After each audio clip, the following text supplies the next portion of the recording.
Hello friends, एडोपेस education Una Himachal में आपका स्वागत है। मेरा नाम है प्रियंका और आज का ये वीडियो हम उन सभी प्रतियोगी परीक्षाओं की तैयारी करने वाले विद्यार्थियों के लिए लेकर आए हैं जो किसी न किसी प्रतियोगी परीक्षा की तैयारी कर रहे हैं। आप सभी जानते हो कि पॉलिटी का किसी भी प्रतियोगी परीक्षा में अपना एक अलग महत्व है। लगभग 8 से 10 क्वेश्चन हर एग्जाम में पॉलिटी के देखे जाते हैं। आज हम भारत की उस किताब को पढ़ना शुरू करेंगे जिससे हमारा देश चलता है। हमारा देश ही नहीं, अगर देश के अंदर स्टेट गवर्नमेंट है या फिर सेंट्रल गवर्नमेंट है या छोटे छोटे लोकल गवर्नमेंट है, इन सब का काम धाम एक किताब के बेस पे चलता है। आज हम उसी किताब के बारे में पढ़ेंगे। तो आइए शुरू करते हैं कि हमारा देश कौन से कानूनों से बना है, कौन से कानून कैसे बनते हैं, कौन सी शक्तियां किसके पास हैं, ये सारी चीजें आज हम इस लेक्चर में देखेंगे। आज से हम पॉलिटी को रटेंगे नहीं, हम उसको समझने की कोशिश करेंगे कि देश कैसे चलता है। सबसे पहले शुरुआत करते हैं भारत के संविधान से। हमारे देश का संविधान है, कैसे बना, उसमें क्या क्या है और उसका काम क्या है, ये सारी चीजें हम आज के लेक्चर में देखेंगे। सबसे पहली बात आती है कि जो हमारे देश का संविधान है उसमें क्या क्या चीजें ऐड हैं, जिसमें शेड्यूल हो गए, उसका फीचर कैसा है, उसका बेस कैसा है, उसमें शेड्यूल है तो उसमें क्या लिखा हुआ है, प्रियम्बल है तो उसमें क्या है, हमें कौन से राइट मिले हैं जो फंडामेंटल राइट हैं, ड्यूटीज हमारी क्या है देश के लिए, ये सारी चीजें हमारे कॉन्स्टिट्यूशन में लिखी हुई है। अब हमें पता है कि संविधान द्वारा जो है वो देश चल रहा है। हम एक डेमोक्रेटिक कंट्री में रहते हैं, ये भी हम जानते हैं, लोकतांत्रिक देश जिसको बोलते हैं। लोगों के द्वारा जहां पे डायरेक्ट इलेक्शन में पार्टिसिपेट होता है और लोगों के द्वारा ही जो है वो अपने लीडर को चुना जाता है। लोकसभा के इलेक्शन डायरेक्ट होते हैं और जहां राज्यसभा है उसके इलेक्शन इनडायरेक्ट वे में होते हैं। प्रेसिडेंट के लिए भी इनडायरेक्टली हम लोग उसमें पार्टिसिपेट करते हैं। सबसे बड़ी बात है कि जो पॉलिटी है, अगर हम एनडीए की प्रिपरेशन कर रहे हैं तो पॉलिटी के लगभग 8 से 10 क्वेश्चन देखने को मिलते हैं। कभी कभी ऐसा होता है कि यूपीएससी के पैटर्न में चेंज आता रहता है, जिस वजह से जो है वो कभी 8 से 10 क्वेश्चन देखने को मिलेंगे, कभी 5 से 6 भी होंगे। अगर मैं इकोनॉमिक्स की बात करूं तो उसमें ये होता है कि उसके कभी कभी 5 से 6 क्वेश्चन पूछ लेते हैं यूपीएससी, या फिर लगभग 2 से 3 क्वेश्चन जो है वो इकोनॉमिक्स के देखने को मिलते हैं, क्योंकि इकोनॉमिक्स के बहुत कम क्वेश्चन जो है वो एनडीए एग्जाम में देखने को मिलते हैं। सबसे पहले बात करते हैं कि पॉलिटी है क्या। पॉलिटी, जिसको पॉलिटिकल साइंस कहते हैं, राजनीतिक शास्त्र। पॉलिटी यानी क्या पढ़ते हैं हम उसमें? पॉलिटिकल पार्टीज के बारे में, कौन सी पार्टी कैसे काम कर रही है, कहां पे कौन सा लीडर है, ये सारी चीजें हम पॉलिटी में पढ़ते हैं। अब पॉलिटिकल साइंस में सबसे पहला क्वेश्चन आता है कि भारत का संविधान, संविधान कैसे बना, संविधान को किसने बनाया, इसको बनाने में कितना टाइम लगा। तो आइए शुरू करते हैं कि संविधान है क्या। यहां से शुरू करते हैं सबसे पहले कि व्हाट इज कॉन्स्टिट्यूशन। संविधान वह किताब है जिसमें कुछ एक रूल और रेगुलेशंस लिखे हुए हैं, जिसके आधार पर हमारा देश, हमारे देश की अर्थव्यवस्था काम कर रही है, हमारा देश चल रहा है। जैसे अगर कोई बिल बनना है तो वो कैसे बनना है, कैसे पास होना है, ये सारी चीजें हमारे कॉन्स्टिट्यूशन में लिखी हुई हैं। बेसिक रूल और रेगुलेशन से जो मिलके बना है वही कॉन्स्टिट्यूशन है। डेमोक्रेसी, अब देखो डेमोक्रेसी वर्ड जो है वो 2 वर्ड से मिलके बना है। डिमोज प्लस क्रेटिया, जिसमें डिमोज का मीनिंग है, डिमोज हो गया प्लस क्रेटिया हो गया, दो वर्ड से मिलकर बना है डेमोक्रेसी, लोकतंत्र, पीपल और group, rule, rule of people, democracy का मीनिंग है। तो लोगों का शासन है कहां पर, देश के ऊपर। कैसे है कि अब हमने देखा होगा कि जितने भी लोग 18 साल या 18 साल से ऊपर के हैं, वो सारे के सारे जो है वो इलेक्शंस में पार्टिसिपेट करते हैं। उनके पास अधिकार है राइट टू वोट, वोट डालते हैं वो और अपना लीडर चूज करने में अपनी उपयोगी भूमिका अदा करते हैं। चलिए, अब ये जो कॉन्स्टिट्यूशन की किताब है या डेमोक्रेटिक कंट्री में जो ये किताब चल रही है संविधान की, जिसको हम किताब ही के रूप में ही देखते हैं, वैसे इसको किताब नहीं बोलते हैं, ये एक रिटन डॉक्यूमेंट है, इसको लिखित दस्तावेज कहा जाता है। पर अगर हम बेसिकली बात करें नॉर्मल, तो हम बोल देते हैं कि संविधान जो वो है वो एक किताब है। तो ये जो किताब है ये रूल्स और रेगुलेशन की लिखी हुई है। संविधान में जो रूल्स हैं उनको आर्टिकल्स कहा जाता है। अब कितने आर्टिकल्स हैं अभी प्रेजेंट में, और जब हमारा संविधान बनके तैयार हुआ तब कितने थे, ये सारी चीजें हम कॉन्स्टिट्यूशन में बारी बारी पढ़ेंगे। संविधान को जो है वो सुप्रीम लॉ ऑफ इंडिया भी कहा जाता है, सबसे बड़ा कानून इंडिया का।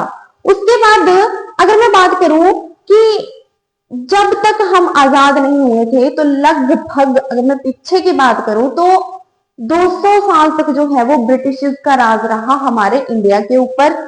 और ब्रिटिश को जो है वो लुटेरों के नाम से हम आज भी जानते हैं कि वो इंडिया आए, इंडिया को लूट लाट के अपने देश वापस चले गए।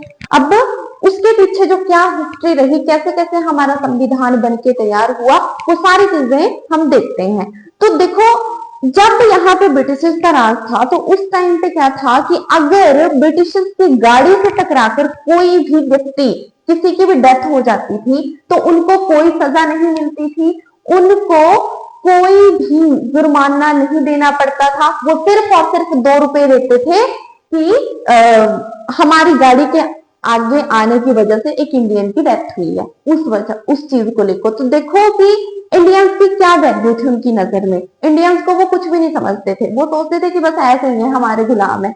और इंडिया जो है वो काफी टाइम तक गुलाम रहा है, जबकि 200 साल बहुत सारे होते हैं। इतने टाइम तक ब्रिटिश के अंडर काम करना, उससे पहले मुगल थे और भी बहुत सारे शासक जो थे वो इंडिया आए, राजा महाराजा, तो इन सब ने मिल के जो है वो इंडिया को लूटा। उसके बाद देखो, अगर मैं बात करूं कि जो भारत का संविधान है वो सबसे मुश्किल है, पूरे वर्ल्ड के कॉन्स्टिट्यूशन में सबसे मुश्किल संविधान इंडिया का है, और दूसरा सबसे लंबा और लिखा हुआ संविधान है। तीसरी इसकी विशेषता यह है कि ये फ्लेक्सिबल है, हम अपनी जरूरत के हिसाब से इसमें कुछ ना कुछ चेंज कर सकते हैं टाइम के अकॉर्डिंग। अब जो हम कॉन्स्टिट्यूशन के बारे में पढ़ेंगे वो हम एक टाइमलाइन के माध्यम से पढ़ेंगे। सबसे पहले अगर मैं फर्स्ट स्लाइड की बात करूं तो इसमें यही चीज बताई हुई है कि जो हमारा संविधान है उसको हमने अडॉप्ट करा 26 नवंबर 1949 को बनके तैयार हो गया था, और उसको जो है वो वर्क में कब लाया गया, 26 जनवरी 1950 को, जिसको हम आज भी रिपब्लिक डे के रूप में मनाते हैं। पर हम यहाँ तक पहुंचने से पहले हम एक टाइमलाइन देखेंगे, जिसमें हम देखेंगे कि किस तरह से 1895 से ही जो स्वतंत्रता के लिए एक संग्राम शुरू हो गया था, एक लड़ाई शुरू हो गई थी, या फिर हम कह सकते हैं कि संविधान बनाने की मांग जो है वो 1895 से ही शुरू हो गई थी, उसको हम एक टाइमलाइन के द्वारा देखते हैं। तो आइए थोड़ा सा नजर दौड़ाते हैं इसके ऊपर। अब मैंने कहा कि 1895 से ही शुरू हो गया था। अब 1895 में ऐसा क्या हुआ कि इस उसको जो है वो याद रखा गया। बाल गंगाधर तिलक ने जो है वो फर्स्ट टाइम स्वराज की मांग की थी, और जब उन्होंने स्वराज की मांग करी तो उस टाइम पे 1895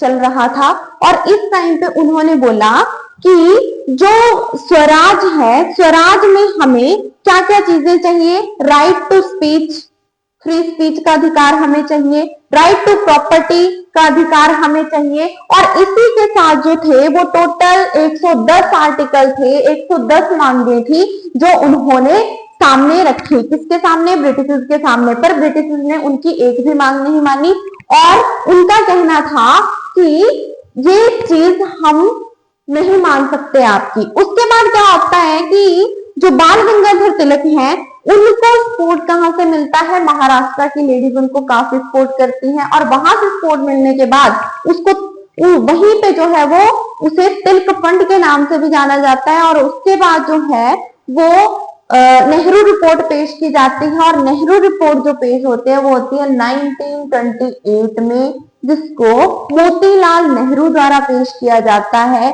और वो भी कुछ एक मांग जो है वो अपनी ब्रिटिशर्स के सामने रखते हैं, जिसमें फंडामेंटल राइट्स हो गए, और दूसरा था कि हमारा कॉन्स्टिट्यूशन हमें बनाने दो, और तीसरा था कि पावर्स का डिवीजन होना चाहिए, पावर्स बढ़ जानी चाहिए सेंटर में, स्टेट में। जैसे अभी प्रेजेंट में बटी हुई है कि सेंटर में भी पावर है, स्टेट में पावर्स है, और उसके बाद लोकल गवर्नमेंट के पास भी पावर्स हैं। तो वही चीज जो है वो उन्होंने मांग रखी थी 1928 में। किसने रखी थी? मोतीलाल नेहरू ने। उसके बाद क्या होता है कि उनकी मांग को भी अस्वीकार किया जाता है, और फिर फर्स्ट स्वराज पार्टी बनती है 1934 में। इसके बाद स्वराज पार्टी बनती है 1934 में, और इस स्वराज पार्टी के बनने के बाद से जो है वो फिर से संविधान की मांग शुरू कर दी जाती है, और फर्स्ट टाइम पे जो बात करता है कि संविधान बनाने के लिए संविधान सभा की जरूरत है, उनका नाम था एम.एन. रॉय। ये नाम बहुत जरूरी है कि पहली बार संविधान बनाने के लिए जिन्होंने संविधान सभा की बात की थी वो कौन थे? वो थे एम.एन. रॉय। 1935 में इंडियन नेशनल कांग्रेस भी ब्रिटिशर्स के सामने जो है वो डिमांड रखती है कॉन्स्टिट्यूशन असेंबली के लिए, और इस तरह से असेंबली बनने की थोड़ी सी शुरुआत हो जाती है। अब उसी बीच क्या होता है, ये सारी बातें नहीं मानते अंग्रेज, और उसी बीच क्या होता है कि 1938 में जो है वो एक लीडर मिलते हैं हमारे देश को, आईएनसी को, जो थे जिनका नाम था पंडित जवाहरलाल नेहरू। वो एक वकील थे पेशे से, और वो बहुत ही समझदार व्यक्ति थे, और इन्होंने भी गवर्नमेंट, ब्रिटिश गवर्नमेंट जो थी उनके सामने अपने ये विचार रखे कि हमें जो है वो संविधान बनाना है, और हमें कॉन्स्टिट्यूशन असेंबली बनाने की इजाजत दी जाए। पर उस टाइम पे ब्रिटिशर्स ने ये बात नहीं मानी, और उसी बीच क्या होता है कि सेकेंड वर्ल्ड वॉर शुरू हो जाता है। जब 19 कब हुआ था सेकेंड वर्ल्ड वॉर? 1939 से 1945 तक सेकेंड वर्ल्ड वॉर शुरू हो जाता है, और इस वर्ल्ड वॉर में आईएनसी की परमिशन के बिना हमें जो है वो शामिल कर लिया जाता है। हमें ही नहीं, बाकी जहां जहां पे ब्रिटिशर्स का शासन था वो सभी कंट्रीज जो है वो वर्ल्ड वॉर में शामिल कर ली जाती हैं। अब हमारे यहाँ पे जो लीडर्स थे उन्होंने क्या किया, उन्होंने इसका विरोध करना शुरू कर दिया। अब आईएनसी की परमिशन के बिना हमें शामिल तो कर दिया, और शामिल करने का कारण क्या था? शामिल करने का कारण ये था कि जो इंडियन थे उनमें देश प्रेम कूट कूट के भरा था, तो मतलब मरने के लिए, देश के लिए, अपने जीवन का दान देने के लिए वो हमेशा तैयार रहते थे। इसलिए उन्होंने क्या किया कि इंडिया को शामिल कर लिया। अब लड़ाई में क्या चाहिए? आर्मी चाहिए थी, तो आर्मी कहां से आनी थी? इंडिया से। फौजी सारे के सारे इंडिया से आने थे, इसलिए उन्होंने हमसे बिना पूछे हमें शामिल कर लिया। उसी बीच क्या होता है कि 1940 में एक अगस्त ऑफर आता है, अगस्त ऑफर जो था उसमें कुछ एक चीजें ब्रिटिश के द्वारा हमें ऑफर की जाती हैं, जिसमें बोला था कि हम भारत छोड़ देंगे। दूसरा उन्होंने बोला कि कॉन्स्टिट्यूशन बनाओ, कॉन्स्टिट्यूशन बनाओ, पर इसमें उन्होंने एक बहुत ही गलत चीज ये कही थी कि हम भारत छोड़ेंगे, ये नहीं कहा कि हम आज ही भारत छोड़ देंगे। उन्होंने कहा कॉन्स्टिट्यूशन बनाओ, पर जो संविधान आपका होगा, पर जो इसके ऊपर शासन करेगा देश के ऊपर, वो लीडर किसका होगा, वो ब्रिटिश का ही होगा। तो इस चीज को मतलब कि आधी फ्रीडम मिलेगी आपको, आधी फ्रीडम दे देंगे, आधी नहीं देंगे। तो ये अगस्त ऑफर में कही गई बात। उसके बाद क्या आता है, 1940 में अगस्त ऑफर आता है, और 1942 में वैसे भी भारत में भारत छोड़ो आंदोलन शुरू हो चुका था, और इसी बीच जो है वो जो नेहरू जी थे उन्होंने इस चीज को रिजेक्ट कर दिया आईएनसी की तरफ से कि ये तो वो वाली बात होगी कि dead as a door nail. बोला कि ये तो दरवाजे पे कील वाली बात होगी कि जो दरवाजे पे कील लगी होती है, हम तो वैसे हो गए कि हमारा संविधान होगा तो शासन भी तो हम लोग ही कर सकते हैं, हमारे पास भी तो इतना दिमाग है, हमारे पास भी तो इतनी पावर है कि हम लोग अपने देश को अपने हिसाब से संभाल सके, हमारे देश के लोग भी तो ये चीज कर सकते हैं। तो उन्होंने इस चीज को पूरी तरह से रिजेक्ट कर दिया। उसी बीच 1942 में जो है वो क्रिप्स मिशन आता है, और इस मिशन में महात्मा गांधी जी कहते हैं कि ये तो अपोस्ट डेटेड चेक की तरह हो गया कि आपने तो कह दिया कि ठीक है कर देंगे, पर ये नहीं पता कि कब करेंगे, इसलिए महात्मा गांधी ने ये वर्ड कहे। उसके बाद आईएनसी और मुस्लिम लीग मिलकर जो है वो उनका विरोध करना शुरू करती है। फिर कैबिनेट मिशन आता है, कैबिनेट मिशन आता है 1946 में, और इस मिशन में जो है वो एक लीडर नेताजी सुभाष चंद्र बोस वो देखने को मिलते हैं, और उन्हें आर्मी का लीडर भी कहा जाता है। वो देश प्रेमी थे, स्वतंत्रता सेनानी के नाम से भी हम उनको जानते हैं। तो उस टाइम पे इंडिया में जो है वो अब कॉन्स्टिट्यूशन बनना है, तो ब्रिटिश गवर्नमेंट के 3 लीडर्स आते हैं, जिनमें एक था अलेक्जेंडर, दूसरे थे लॉरेंस और तीसरे थे क्रिप्स। ये 3 लीडर इंडिया पहुंचते हैं आकर, और ये 3 लीडर जो हैं वो इंडिया में अपने ये बोलते हैं कि ठीक है कैबिनेट मिशन प्लानिंग शुरू होती है। कब शुरू होती है, 1946 में, कि कॉन्स्टिट्यूशन बनना है तो उसमें क्या क्या चीजें जो है वो मेन ऑब्जेक्टिव के रूप में नजर आएंगी। तो यही चीज जो है वो हम थोड़ा इससे देखते हैं कि अब उसमें जो है वो 2 मेन ऑब्जेक्टिव रखे जाते हैं, जिसमें पहले बोलते हैं कि इलेक्शन होंगे तब जाके कॉन्स्टिट्यूशनल असेंबली जो बनेगी, संविधान सभा जो बनेगी, उसके मेंबर चूज होंगे। और दूसरी चीज बोली जाती है कि जब तक इलेक्शन नहीं होते तब तक यहाँ पे देश के भीतर जो है वो आंतरिक गवर्नमेंट काम करेगी। आंतरिक गवर्नमेंट मतलब कि जो देश के अंदर चूज होगी, और वो कितने टाइम के लिए चूज होगी, सिर्फ और सिर्फ तब तक जब तक हमारा संविधान बन के तैयार नहीं हो जाता और हमारे इलेक्शन प्रॉपर नहीं हो जाते। तो उसी बीच जो है, जैसे नेपाल और बांग्लादेश में चलती है, देश चलाने के लिए जो गवर्नमेंट बनाई जाती है उसको जो है वो इंटरनल गवर्नमेंट कहा जाता है, या फिर आंतरिक गवर्नमेंट उसको बोल देते हैं।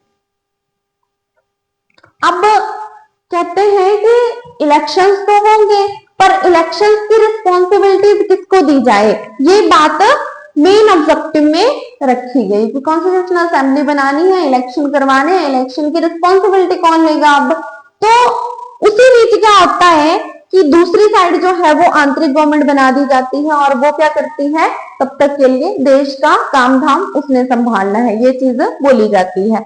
और उसी बीच जो है वो पावर जो है वो परमानेंट गवर्नमेंट से आईजी को दी जाती है, आंतरिक गवर्नमेंट को थोड़े टाइम के लिए दे दी जाती है, और वो गवर्नमेंट चलती है इंडिया में 1946 2 सितंबर से लेके 15 अगस्त 1947 तक, 1947 में बनती है और 15 अगस्त 1947 तक चलती है, जब तक जो है वो हमारा देश पूरी तरह से आजाद नहीं हो जाता। अब उसके जो वाइस प्रेसिडेंट बनाया जाता है वो बनाया जाता है पंडित जवाहरलाल नेहरू को। अब उसी बीच कॉन्स्टिट्यूशनल असेंबली के इलेक्शन होते हैं। अब कैबिनेट मिशन जो था उसमें ये प्लानिंग की जाती है कि 10 लाख की पॉपुलेशन पर एक सीट रखी जाएगी। 10 लाख की पॉपुलेशन पे एक सीट, तो वैसे ही अगर 10 मान लो कि 5 लाख है, 50 लाख की पॉपुलेशन है, तो उसके ऊपर कितनी सीट्स आ गई? 5। ठीक है जी। तो इसी तरह से जो है वो टोटल सीट जो इंडिया से बनती हैं वो बन जाती है 389 सीट्स। अब इन 389 सीट्स में जो है वो कुछ एक जो है वो राजाओं की होती है, जिसको नॉमिनेटेड सीट्स भी कहते हैं, जिनमें 296 तो इंडियंस की थी, पर इसके साथ ही जो 93 सीट थी वो थी राजाओं की, यानी कि नॉमिनेटेड पर्सन। अब राजा भी थे उस टाइम पे, किसी किसी रियासत का जो राजा था, क्योंकि 565 रियासतें थी टोटल इंडिया में उस टाइम पे, जब हमारा देश आजाद नहीं हुआ था। उन छोटी छोटी रियासतों को मिलके जो है वो एक कंट्री बनाई गई और उस कंट्री में फिर स्टेट बनाए गए कल्चर बेस पे या फिर क्लाइमेट बेस पे। वो डिपेंड करता है कि कौन सी लैंग्वेज बेस पे भी बनाए गए, तो वो चीजें सारी इस तरह से बनी है। उसके बाद देखो कि यहां से जो है वो राजाओं के लिए सीट थी वो 93 थी। अब इलेक्शन होते हैं, इनडायरेक्ट इलेक्शन होते हैं और 292 सीट्स जो है वो मिलती हैं मुस्लिम, सिख और जनरल के लिए। ठीक है जी। उसके बाद बोलता है कि इलेक्शन जो होते हैं वो होते हैं जुलाई अगस्त 1946 में, और आईएनसी जो है वो जीतती है। इसमें आईएनसी को जो टोटल सीटें मिलती हैं, इंडियन नेशनल कांग्रेस कब बनी थी? 1885 में। इनको जो टोटल सीटें मिलती हैं वो मिलती हैं 208, और उसके बाद जो मुस्लिम लीग को सीट मिलती हैं वो मिलती हैं 73, मुस्लिम लीग को 73 मिलती हैं, और जो इंडिपेंडेंट थी वो उनको मिल जाती हैं 15 सीटें। अब इलेक्शंस में जीता कौन? आईएनसी, क्योंकि सबसे बड़ी पार्टी उस टाइम पे कौन थी? आईएनसी। तो इसमें जो है, अब देखो, अब ऑब्जेक्टिव क्या थे कि मेकिंग ऑफ कॉन्स्टिट्यूशन पे काम होना है, और दूसरी साइड बात ये थी कि जो पार्लियामेंट बननी है उसमें कौन फॉर्म करेगा, कैसे कैसे उस पे काम होगा, क्योंकि हमें पता है कि ये तो इनडायरेक्ट इलेक्शन हुए। वैसे अगर फर्स्ट टाइम इलेक्शन की बात करें इंडिया में तो वो कब हुए हैं? 1952 में फर्स्ट इलेक्शन हुए हैं, 1952 में फर्स्ट इलेक्शन 1952 में हुए हैं। और जो फर्स्ट मीटिंग, अब संविधान बनना है, संविधान बनाने के लिए पहली मीटिंग निर्धारित की जाती है, और जो पहली मीटिंग होती है वो होती है 9 दिसंबर 1946 को। फर्स्ट मीटिंग बनी, फर्स्ट मीटिंग होती है कॉन्स्टिट्यूशन के लिए 9 दिसंबर 1946 में। इस मीटिंग में जो है वो कहां पे होती है? दिल्ली में होती है।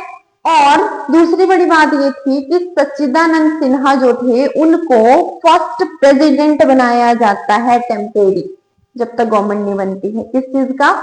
कॉन्स्टिट्यूशनल असेंबली के फर्स्ट जो प्रेसिडेंट बने थे वो बने थे डॉक्टर सच्चिदानंद सिन्हा। और जो इसकी सेकेंड मीटिंग होती है वो होती है 11 दिसंबर 1946 को। उसके बाद इलेक्टेड मेंबर्स जो हैं, इलेक्शन होते हैं, और वहां से जो है वो एक प्रेसिडेंट बना दिए जाते हैं, जिनका नाम था डॉक्टर राजेंद्र प्रसाद, जो परमानेंट प्रेसिडेंट थे। दो क्वेश्चन आए कि एक जो थे वो टेम्परेरी प्रेसिडेंट थे, वो थे सच्चिदानंद सिन्हा, और दूसरे थे जो परमानेंट प्रेसिडेंट, वो थे डॉक्टर राजेंद्र प्रसाद। अब जो इसके वाइस प्रेसिडेंट हैं वो दो चूज होते हैं उस टाइम पे। दो कौन कौन थे? एक एस सी मुखर्जी थे और दूसरे थे बीटी कृष्णानंद मुखर्जी। ठीक है जी। उसके बाद इसकी नेक्स्ट मीटिंग होती है 13 दिसंबर 1946 को, जिसमें पंडित जवाहरलाल नेहरू जो है वो कुछ एक डॉक्यूमेंट, जिसमें वो संविधान का बेस, प्रिंसिपल क्या होंगे, ऑब्जेक्टिव, रेवल्यूशंस वगैरह, वो सारी चीजें वो उसमें ऐड ऑन करते हैं। और उसके बाद फाइनली जो कॉन्स्टिट्यूशन बनाने की, कॉन्स्टिट्यूशन असेंबली का जो काम था वो पास जो हो जाता है,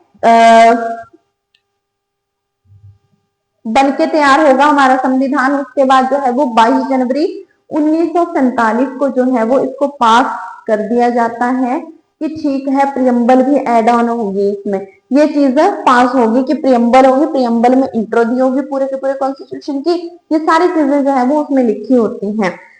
अब देखो फिर बीच में क्या होता है कि पार्टीशन हो जाता है। अब इंडिया और पाकिस्तान के पार्टीशन के टाइम पे क्या हुआ कि ऐसी सिचुएशंस आ गई कि हिंदू मुस्लिमों का आपस में इतना संघर्ष फैल गया कि वो दोनों अलग अलग हो गए।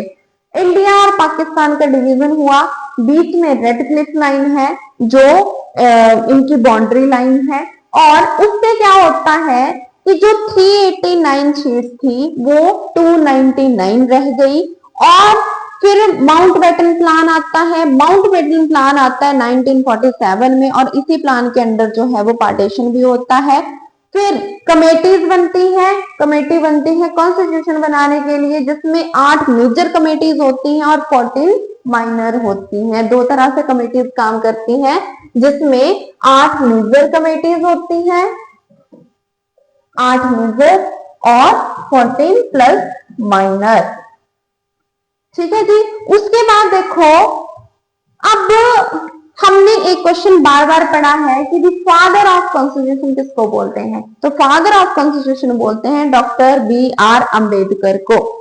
इन्होंने क्या किया था, ड्राफ्ट फ्रेम बनाया था, इन्होंने बताया था कि कहाँ पे कौन सी चीज जो है वो कैसे काम करेगी, और इन्होंने एक संविधान का ड्राफ्ट बना के तैयार किया कि ये चीजें जो है वो हम लेंगे और ऐसे ऐसे करके हम अपना संविधान जो है वो तैयार करेंगे। कब इन्होंने ड्राफ्ट फ्रेम बनाया, वो बनाया था 29 अगस्त 1947 में,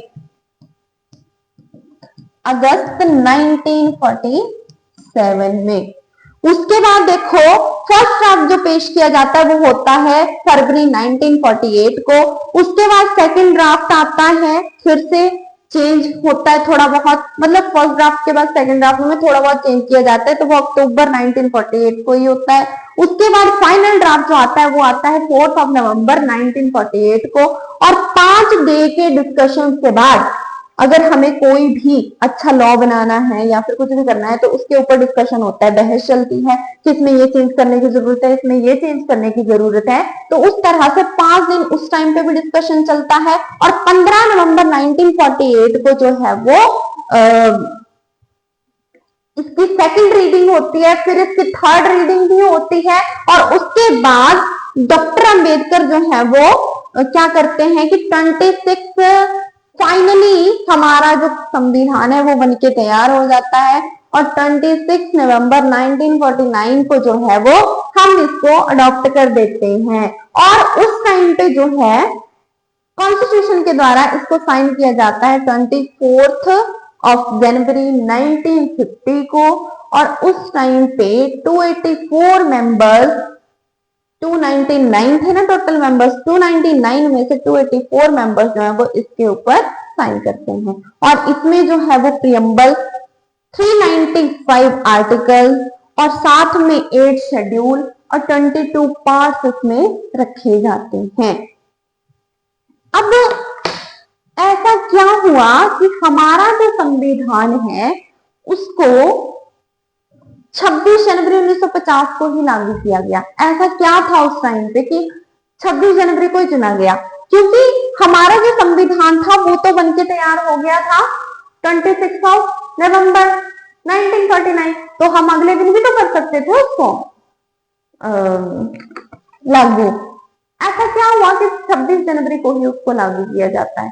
तो 1929 में जब लाहौर सेशन हुआ था उसमें पूर्ण स्वराज की मांग हुई थी और 2930 में जो है वो ये चला था। उस टाइम पे पंडित जवाहरलाल नेहरू ने रावी नदी के किनारे जो है वो शपथ ली थी कि हम पूर्ण स्वराज को अपने देश में लागू करके रहेंगे, हम अपना संविधान बना के रहेंगे, हम अपने देश को आजाद करवा कर रहेंगे। और उस दिन जो डेट थी वो थी जनवरी 26 1930। इस वजह से हमारा संविधान 26 जनवरी 1950 को लागू हुआ, नहीं तो 2 मंथ पहले ही हो जाना था, नवंबर में ही लागू हो जाना था।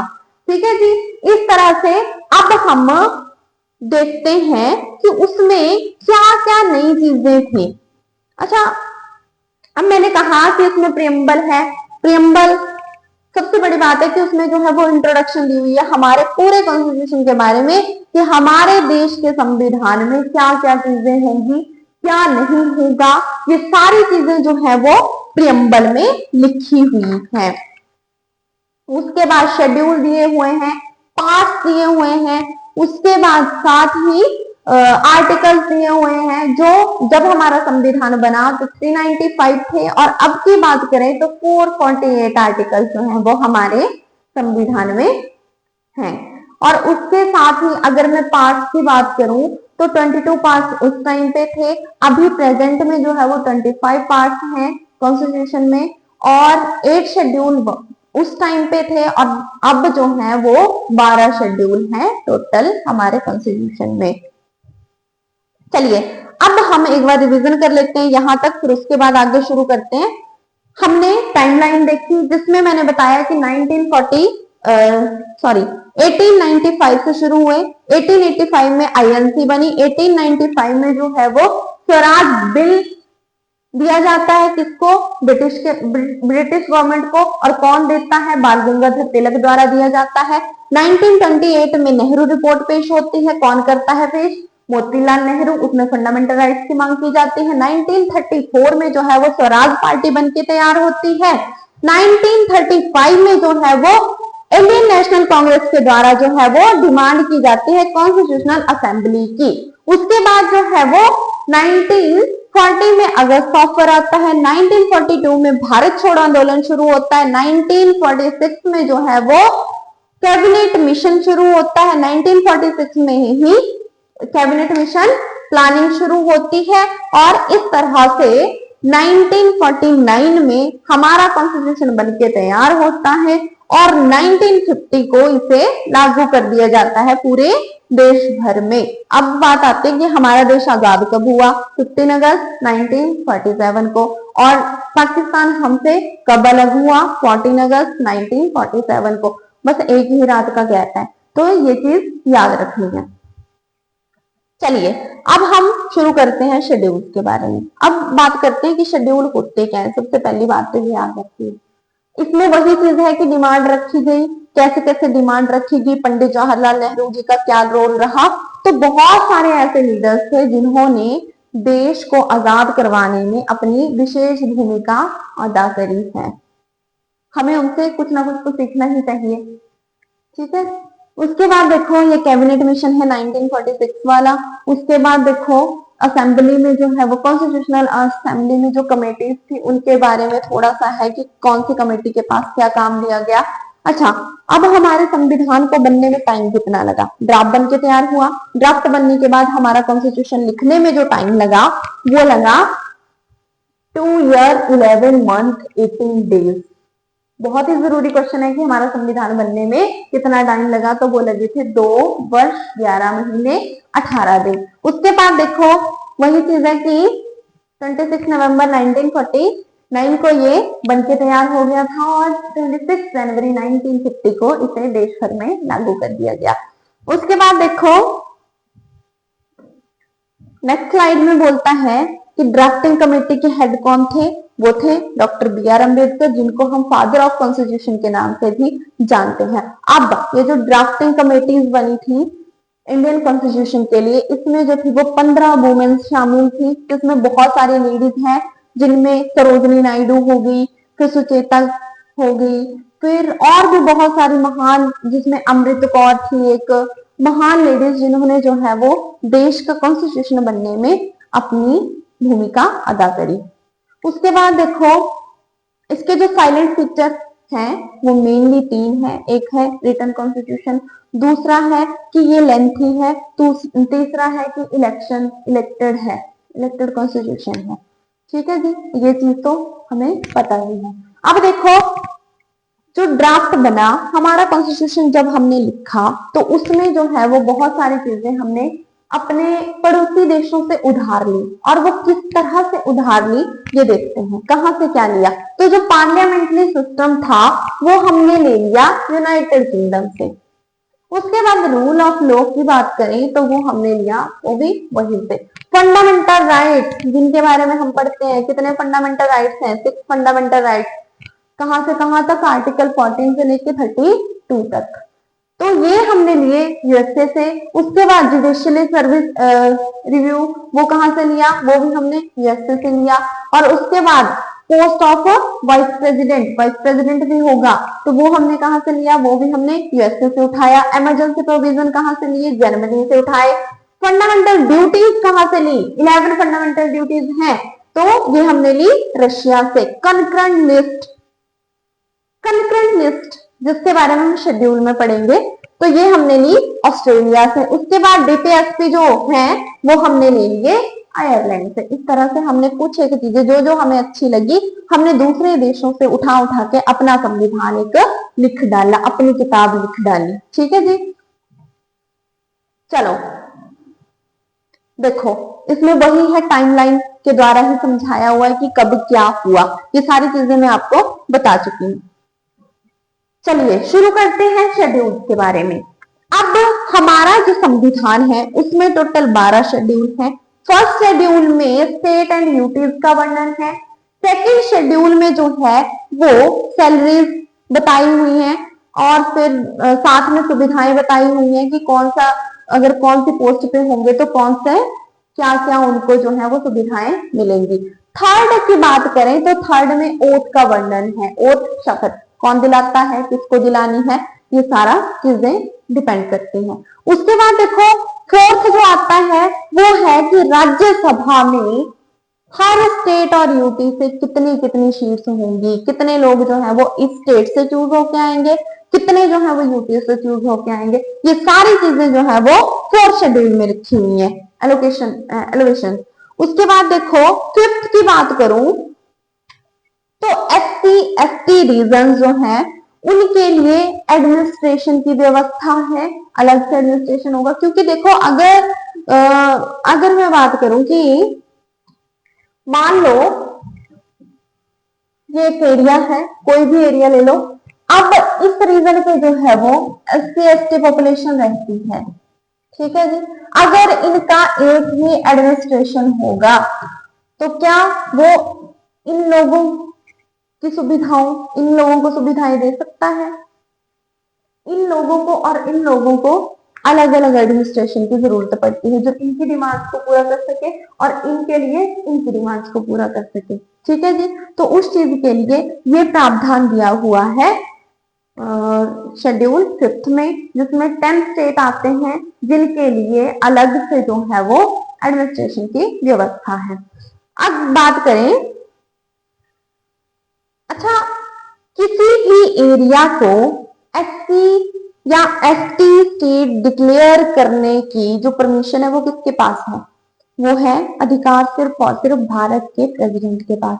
सिर्फ और सिर्फ एक प्रेसिडेंट ही ऐसा, भारत का जो प्रेसिडेंट है उसके पास ये अधिकार है कि वो किसी भी एरिया को जहां पे SC या ST पॉपुलेशन रहती है उस एरिया को SC या ST प्रदेश डिक्लेयर कर सकता है।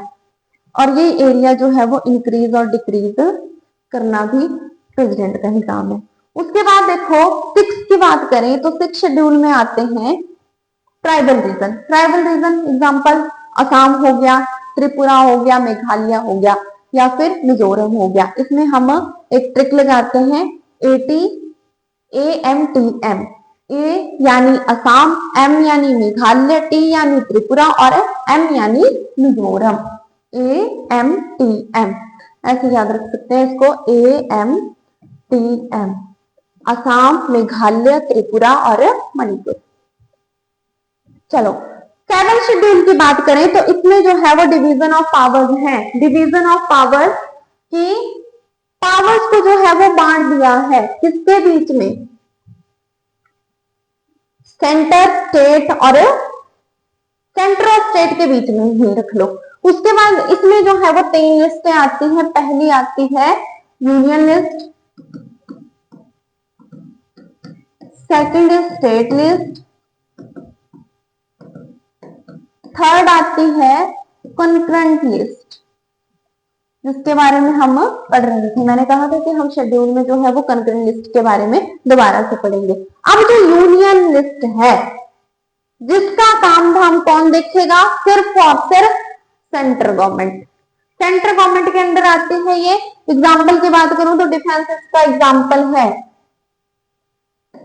डिफेंस का काम कौन देखेगा, सेंट्रल गवर्नमेंट। उसके ऊपर कोई भी कानून लागू करना है या कुछ भी करना है वो सारा का सारा देखेगा सेंट्रल गवर्नमेंट। उसके बाद देखो सेकंड जो आती है वो आती है स्टेट लिस्ट। स्टेट लिस्ट में जो है वो स्टेट के अंदर जितने भी काम होने हैं उसका काम धाम कौन देखेगा, गवर्नमेंट देखेगी। कौन सी, स्टेट गवर्नमेंट देखेगी। और इसमें अगर मैं एग्जाम्पल की बात करूं तो सबसे बड़ा एग्जाम्पल है पुलिस।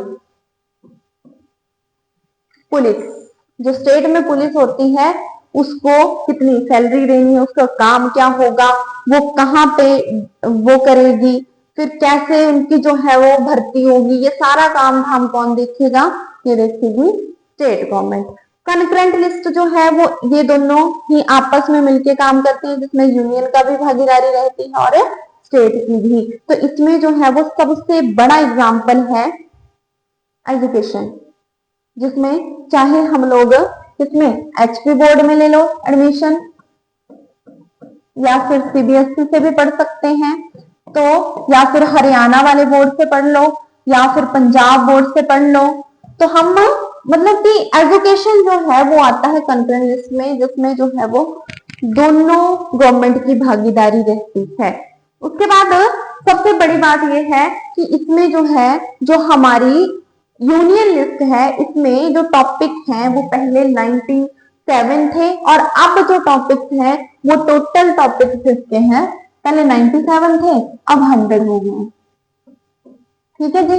और जो स्टेट लिस्ट है, स्टेट लिस्ट में पहले टॉपिक थे 66, अब जो है वो 61 हो गए हैं।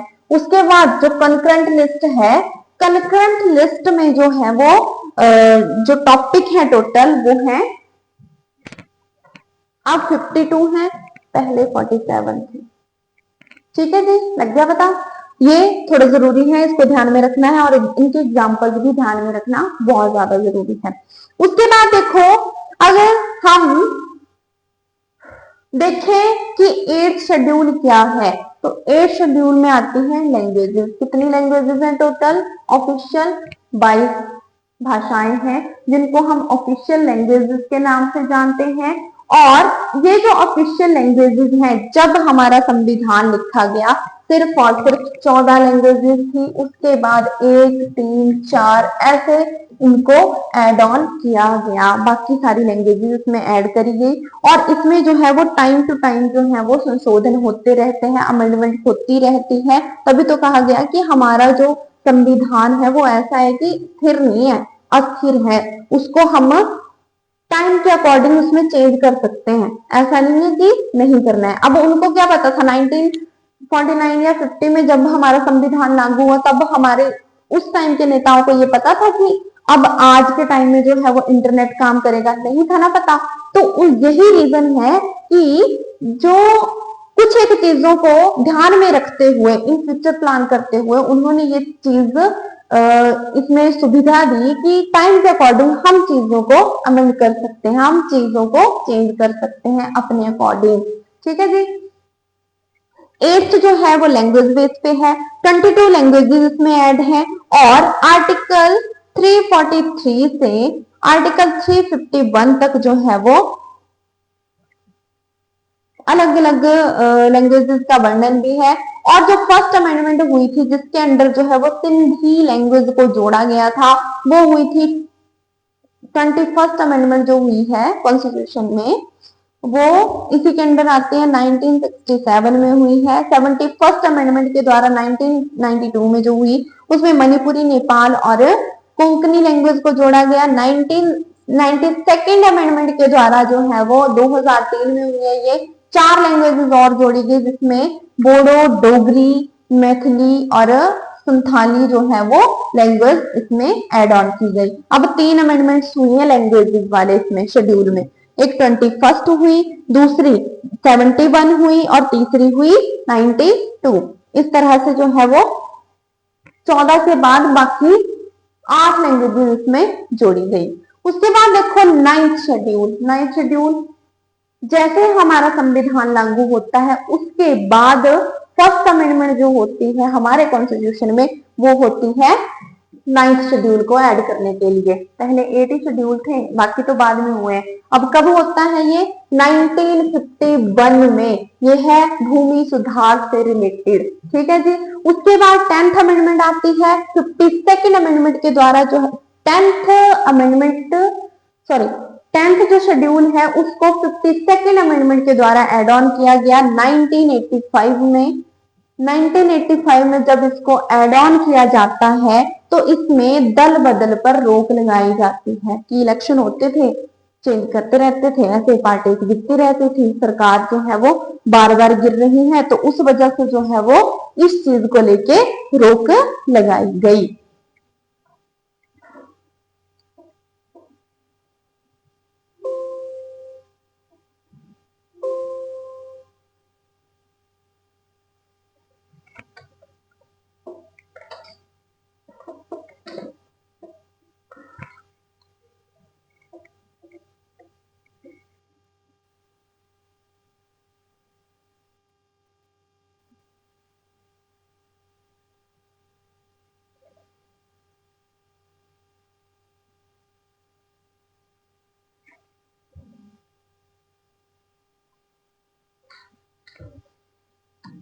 चलिए नेक्स्ट देखते हैं।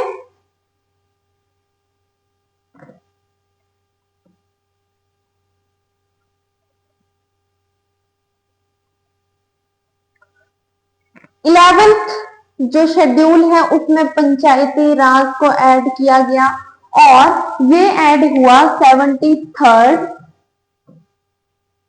73rd अमेंडमेंट के द्वारा। ये बहुत ज्यादा जरूरी है, इस टॉपिक को हम ब्रीफ में भी पढ़ेंगे आगे, पर अभी जो है वो सिर्फ और सिर्फ हम इतना ही देखेंगे कि इसको जो है वो 1992 में ऐड किया गया था पंचायती राज को 73rd अमेंडमेंट के द्वारा। और 74th में जो है वो 12वीं अनुसूची जिसमें नगर पालिका, नगर परिषद, 18 टॉपिक्स उसमें ऐड ऑन किए गए, ठीक है जी।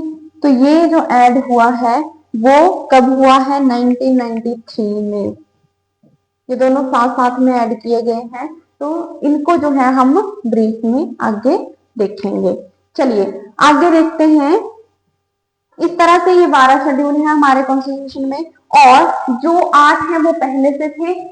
9th, 10th, 11th, 12th ये बाद में एड ऑन किए गए हमारा संविधान बनने के बाद, जिसमें 1951 में जो है वो भूमि सुधार हुआ, दल बदल को रोक लगी 1985 में। उसके बाद पंचायती राज आया, 1992 में। उसके बाद जो है वो नगर पालिका, नगर परिषद से रिलेटेड जो है वो एक अमेंडमेंट हुई शेड्यूल में, उसको एड ऑन किया गया, 12th शेड्यूल में आता है। और अब तक जो है वो 12th की शेड्यूल है। 12 ही शेड्यूल है हमारे कॉन्स्टिट्यूशन में जिसको अनुसूची के नाम से जाना जाता है। उसके बाद देखो पार्ट। अब हमारे संविधान में जो है वो प्रेजेंट टाइम में टोटल 25 पार्ट है।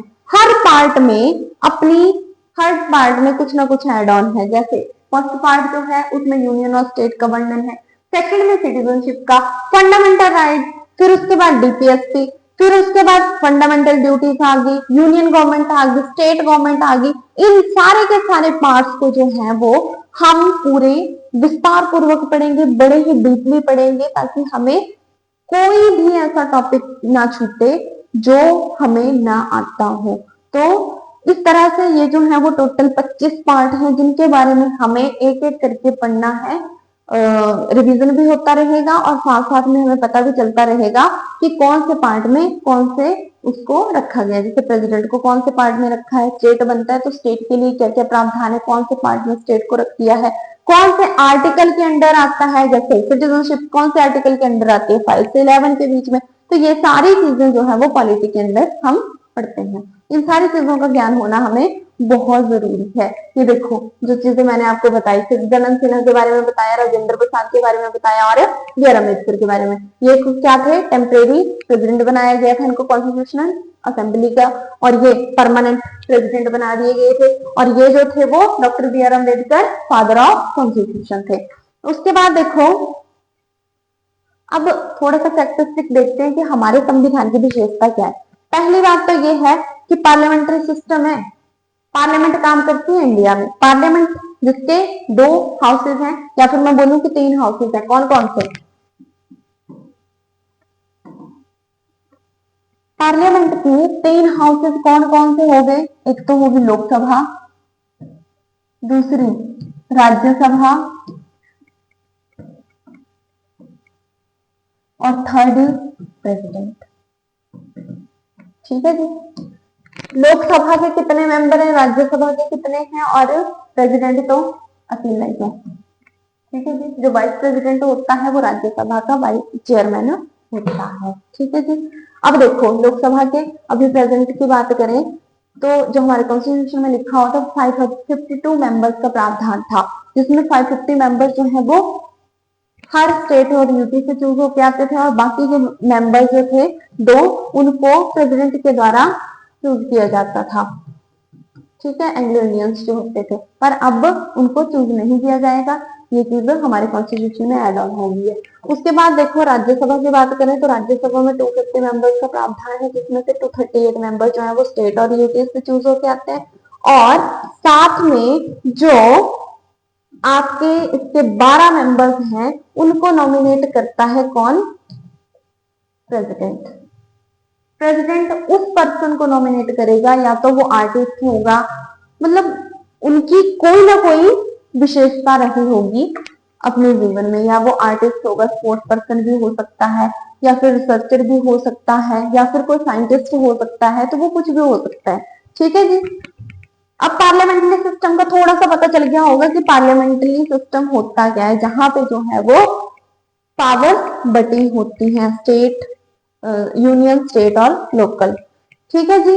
उसके बाद देखो जुडिशरी सिस्टम है, यहाँ पे सुप्रीम कोर्ट है, हाई कोर्ट है, ठीक है, डिस्ट्रिक्ट कोर्ट भी होते हैं, तो छोटे से छोटा लेवल भी है, और बड़े से बड़ा भी सुप्रीम कोर्ट जो है वो दिल्ली में है।